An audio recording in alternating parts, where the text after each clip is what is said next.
how's your week been?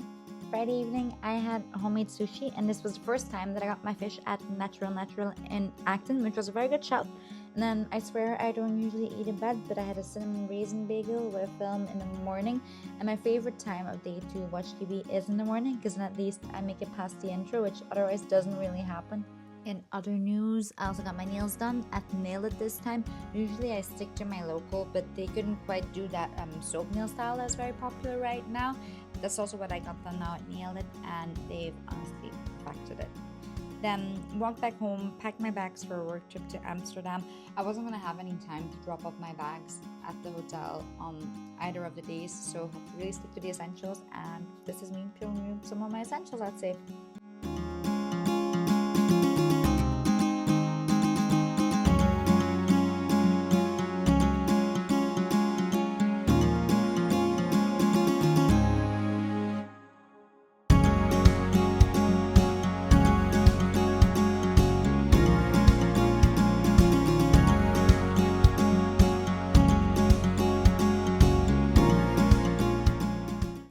Also have to talk about how this was my first time flying from City Airport, and I hope everyone who's ever flown from there is also in doubt whether the quick security check-in process and everything working so well is worth the trade-off for the eerily steep takeoff.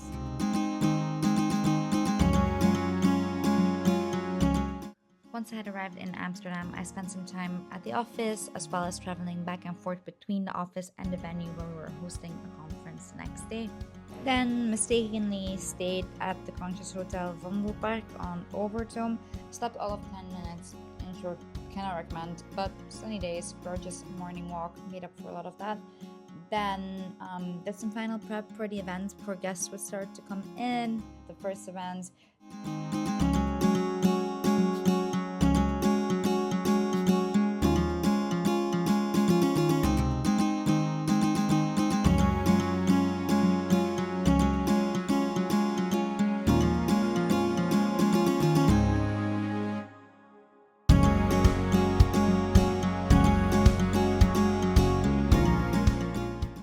Very quick peek outside for lunch. Picked up some food from Wolf, really good bakery on Rozengracht. Right after that, I hosted the afternoon event, and after everything was done, I quickly met up with a friend and former New York housemate of mine before catching the last flight of the day. I worked from home the next day and got back into routine. Fridge cold eye patches, Simproof, coconut water. I also had such a hard time dragging myself outside the house in the afternoon, but made it to Uncommon Pizza for dinner, new pizza place on the Clapham Common. I tried both their New York and their deep dish pizza styles, and couldn't really say which was my favorite. Both were very good, and I think this place could maybe help alleviate some of the pressure off of Pear Tree Cafe in terms of the big crowds this summer, so I'm excited to see more of that. As it surprisingly took me quite a few days to recover from my 2-day work trip. It took me until Friday till I was really back at it, and then I went on a run with Acai Girls Run Club, which is now also going from their 2 other locations, so no longer just from Fulham anymore. Nicely paced 5k with some others to warm myself up for my long run on Saturday.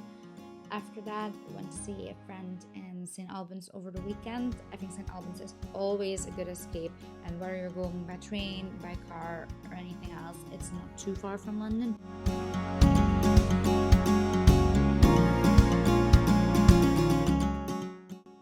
On Sunday, I went for brunch with a friend at Milk Beach. I'd only ever been to their Queen's Park and Soho restaurants for dinner, and I will say I love them so much for dinner, whereas brunch I kind of found just okay, but not much more to say about it. After that, we just walked for the entire day, safe to say, from one place onto the next, with some cornflake ice cream in between, and then ready for an evening with some face masks. Then start the work week with my all-time absolute favorite workout, Legree.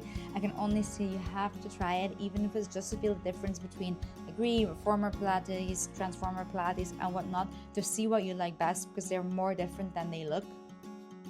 Also, that same day in the evening, I went to the hairdresser, and am I really the only person ever not to find this a relaxing experience at all? I'll close off with a new recipe that I tried, and I'll add the link below. But sometimes after work, I like to make something just for fun that does not take up the entire evening per se, nor leaves me with a cake for 8 to 12 people that I'll never be able to finish.